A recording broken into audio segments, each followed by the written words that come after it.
Hi mga igat! Labas muna tayo unti, no? Antayin natin si afam ko kasi kukunin na namin yung anak namin, yung baby girl namin na super frete. Syempre, ganun talaga. Pag mix yung lahi.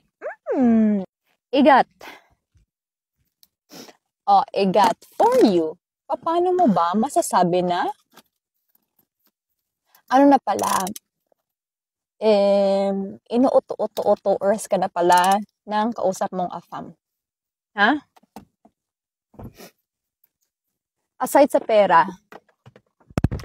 pera, na hinihingian ka, ano pa ba? Kasi, madami kasi yung klase, ha? Pero, wag na muna. Pwede kayo mag-comment if ano yung mga experience nyo para if okay sa inyo, i-share natin yan. Tapos, if gusto ko din na mag-share ng pare-pareho na experience or mag-share ng opinion, then I will also do it. I want this account na magiging safe place nyo din. Ha? I will always hide your identity. Kaya nasa iba na if manonotice nila na, oh, ikaw pala to or what. Pero, di ba? Ang dami nyo kasi pala, na ganun pa din. Yun nga, naniniwala nga agad kay afam. Tapos, namumblema if may mga signs na ng mga red flags. Igat, if para sa'yo, if interesado si afam sa'yo, interesado talaga sila sa'yo. They will gonna put effort, and if hindi itong afam yung para sa'yo, then hindi ikaw yung makaka-decide din yan eh. Time will gonna make you realize na hindi pala talaga, or there will be an event or something that will happen para ma-realize mo na, boom, yun pala. Kasi, kagaya nito, chismis tayo. Kagaya nito, for example, nag-usap na kayo ng 6 months.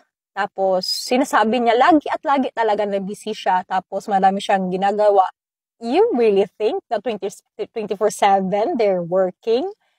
Hindi yan ganun dito, igat. For example, here, if yung working time mo from 8 until 2 or 8 until 3, tapos madami pa yung break. Oh my God, I really, really like the school here. Kasi madami kaming short break, 15 minutes break. Yeah, before lunch.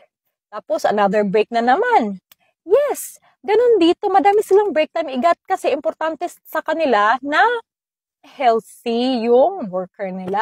Ayaw nila yung stress nila yung mga worker nila. Hindi sila ganun, igat. So, my goodness. Grabe naman, 'di ba? Hindi ka man lang hindi ka man lang matawagan. Ang daling pindutin ng video call diyan, igat, tapos hindi man lang niya mapindot. Because ayun nga, busy siya. It's already fishy. 'Di ba? Hindi kesyo afam yan, tapos forever and ever, mag-aantay ka. 'Di ba? Madami ka sigurong time, ganun. Pero sabi din ni afam na what if din, 'di ba, pinapadalhan, kaya nagsistay ka din, or what? So, well, may ganun din naman na setup na gusto lang nila ng kausap. May mga ganyan din. Kaya, naghahanap sila ng kausap, tapos, 'di ba, parang binabayaran na lang yung time mo, then, okay, may ganyan din.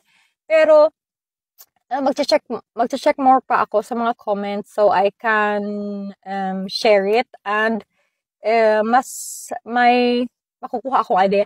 Kasi nga, nagsasama na nga kami ni afam. So, 'di ba, parang nakakalimutan ko na yung experience ko before. Basta alam ko, madami ako natikmang lalaki, and diba, charge to experience. Ganun naman talagang life, eh. Bakit mo hindi ini-enjoy? No? If gusto mo i-enjoy, di enjoy mo. If gusto mo nang mag-asawa, then